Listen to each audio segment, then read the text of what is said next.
Hi guys, I'm Felicia from Malaysia. That rhymes. Thinking of coming to Malaysia, or do you have an idea of how is it like in Malaysia, like the culture and what not to do? Since I'm a Malaysian, here are some things and tips that I think that you should not do. 10 things you should not do in Malaysia. No. First thing when you come to Malaysia, you would realize that something is quite interesting. What is it? You would see this sign on the bus, on the train, or also on the back of the taxi. So, ta-da! This symbol. What does it mean? It means no kissing in public or too much excessively cuddling, because people would definitely stare at you. Well, not me, but there are some people out there that would stare like crazy. First and foremost, you must know that Malaysia is a Muslim country.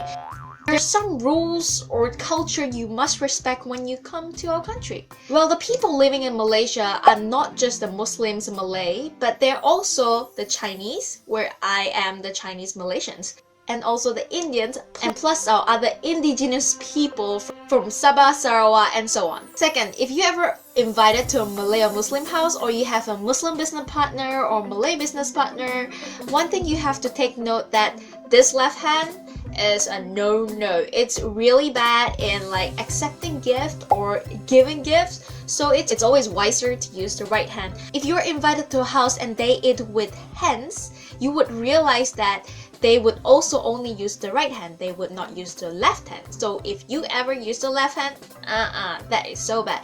You know what? We are not so mean. We would just go like, he's new, he's not Malaysian, that's alright. But isn't it better to know it now than later? Plus, knowing this would kind of impress them. Let me tell you a secret. Why don't they eat with this left hand?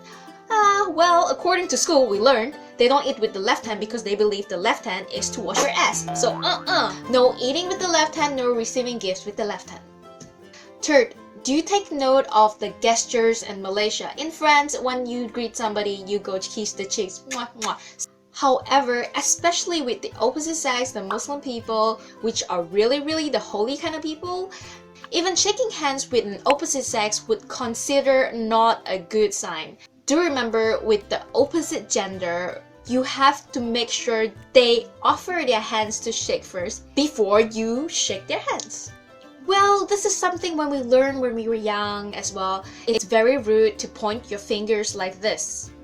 And I do sometimes feel really bad pointing fingers like that, because in school or my parents, sometimes they would tell us, please don't point your finger like this. It's very rude. For them, it's best to point the finger with the thumb. This way, this way, this way, this way. Where to go? This way, this way. If you want to give a direction, most of the people would just do this.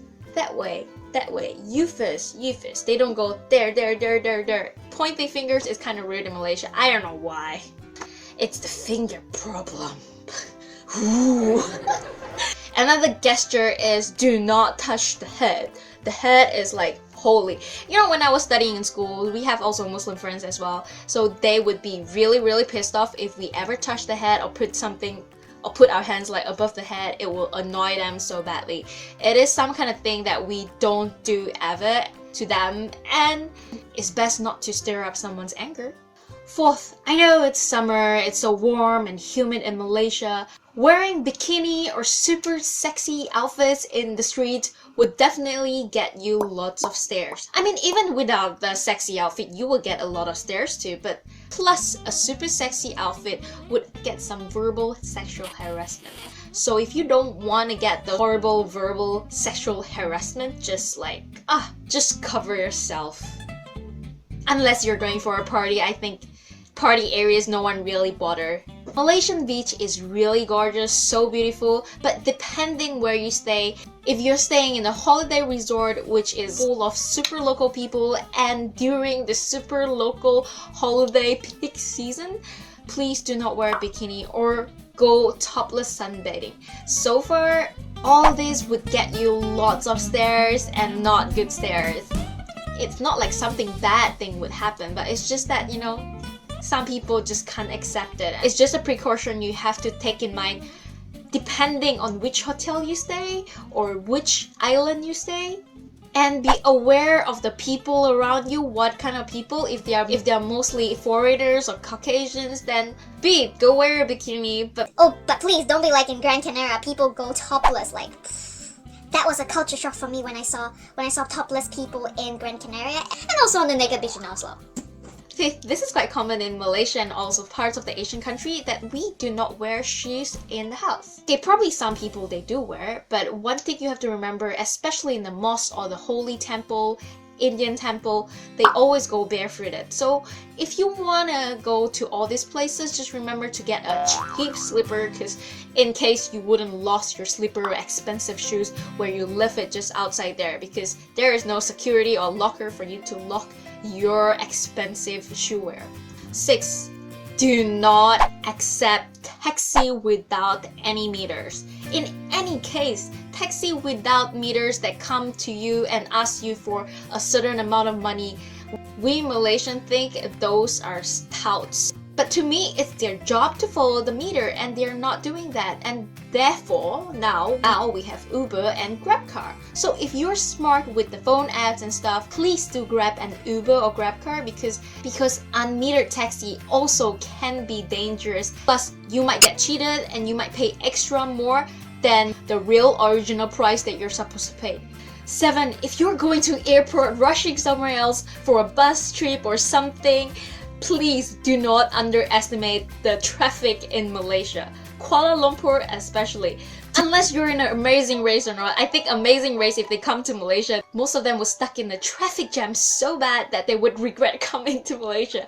But just remember, bear in mind the rush hour during 5 to 7 and 8. Just ask around when's the rush hour and try to avoid the rush hour times, or just go early. Because seriously, our traffic can be so bad you would just cry if you miss your plane. 8. Do not forget to bring your umbrella. If you ever see the weather forecast for Kuala Lumpur, every day is just like this cloud with thunderstorm and rain, but the fact that it might not rain, but still they always put this because it's always a chance of rain in Malaysia regardless how. You know the thing about Europe, if the weather forecast say it is going to rain whole day, it is really going to rain whole day. But in Malaysia, we don't have a rain whole day kind of thing. It's sunny and then suddenly it's rainy and then sunny again. So our days are kind of interesting, and we actually never bother to really care about umbrellas, but we always bring umbrellas, 1, because of the sun, 2, because of the rain. So it helps. We don't want to get tan, and we don't want to get rain and get all wrinkly up. 9. Tissues! One thing I want to warn you about Malaysian toilets, our toilets might be not the cleanest toilets like in Japan. Rarely people use that much tissue. It's not because we're environmentally friendly, it's because we have the full resource of water and also the culture where they wash their hands with water and wash their ass with water. So if you go to toilets in Malaysia, you would find the immense of probability of having water sprayed in your ass but no tissues to wipe your ass. So do remember to bring tissues. Not only for that, for so many reasons, dirty, cleaning some stuff, table, everything. Tissues is amazing. Wet tissues are even better. Bring it all, the tissues, or buy them here.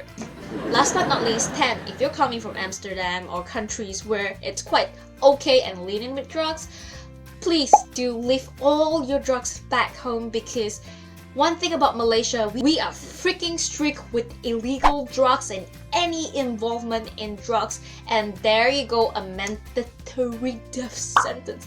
Mandatory death sentence. Like really, you're gonna die in Malaysia if you're caught with drugs. So please leave all these drugs back home or wherever. Just try not to get yourself in Malaysia.